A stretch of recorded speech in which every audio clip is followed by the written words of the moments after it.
From JBS Studios in Greater New York, this is the JBS News Update with Teisha Bader. I'm Teisha Bader with the JBS News Update for Tuesday, May the 7th, 2019.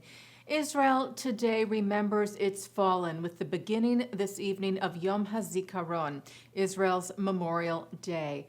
As of May of this year, a total of 23,741 IDF soldiers have fallen in battle, and some 3,150 civilians have been killed in terror attacks.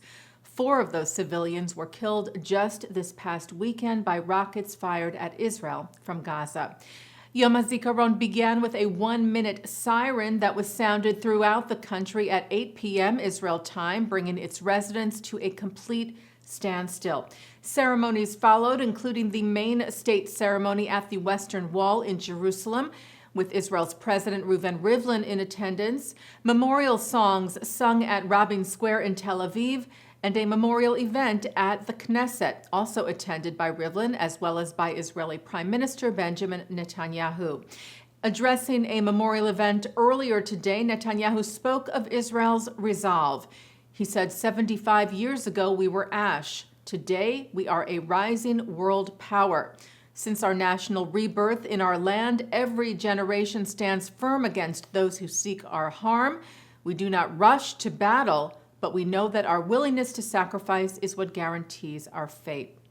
Tomorrow, a 2-minute siren will sound at 11 a.m. Israel time as the day is filled with memorial events and with bereaved families visiting the graves of their loved ones, leading up to Yom HaAtzmaut tomorrow night, when Israel lets go of its mourning and grief and celebrates its independence.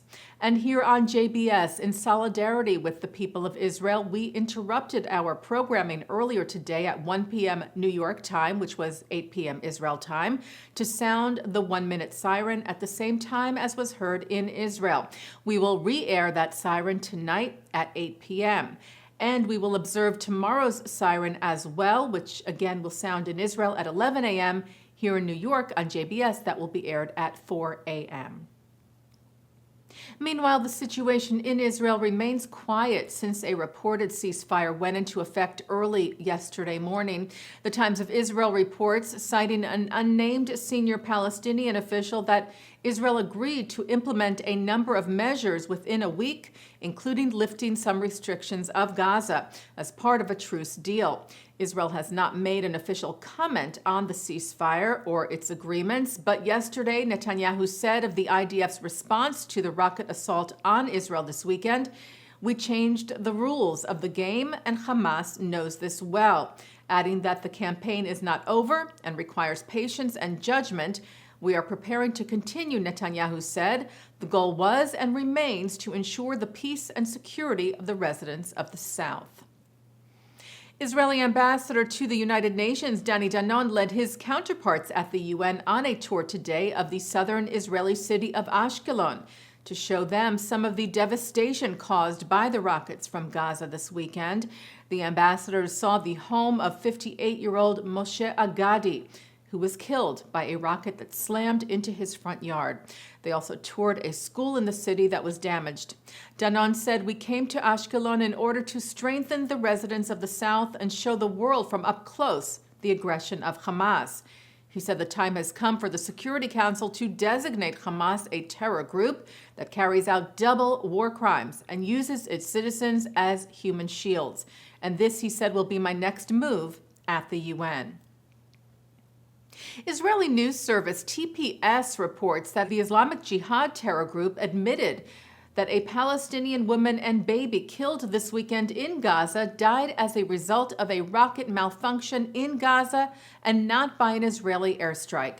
As we reported to you, the IDF had firmly denied accusations that airstrikes were to blame for the deaths, pointing to Palestinian weapons. And yesterday, TPS said it learned that the baby and the woman, who they said was not the child's mother, were killed when Islamic Jihad terrorists launched a rocket towards Israel from within a populated area in Gaza City, but that the rocket misfired and landed short, exploding in a nearby home, killing the woman and the baby. A source in Gaza told TPS that Islamic Jihad representatives met with the family of the victims and offered them full compensation if they stayed quiet about the circumstances.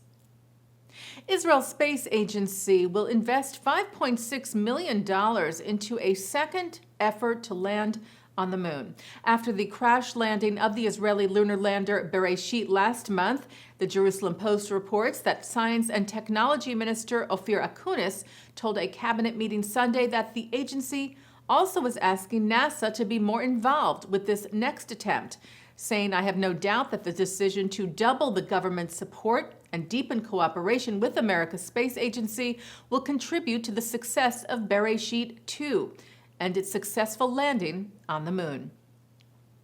Well, an Israeli restaurant in Philadelphia has taken a prestigious prize. Zahav won the James Beard Foundation Award for Outstanding Restaurant. The 2019 awards were announced at a ceremony in Chicago yesterday. Zahav was co-founded by Jewish chefs Steve Cook and Israeli-born Michael Salomonov. Salomonov's younger brother David was killed in 2003 while he was serving in the IDF. And Salomonov noted in the 2017 documentary In Search of Israeli Cuisine that after the tragedy he became more interested in cooking foods that reflected his Israeli heritage, saying, "Attaching myself to the country and the culture and the food are things that have kept me going." Taking a look now at our programming for tonight on JBS for Tuesday, May the 7th.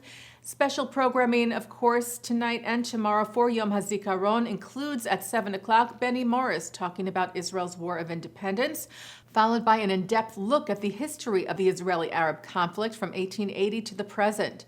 At 9, Mark Golub sits down with Miriam Peretz, who lost 2 sons in the war with Palestinians while each was serving in the IDF's elite Golani Brigade. That's on L'chaim. At 10:30, it's Stories of the Palmach.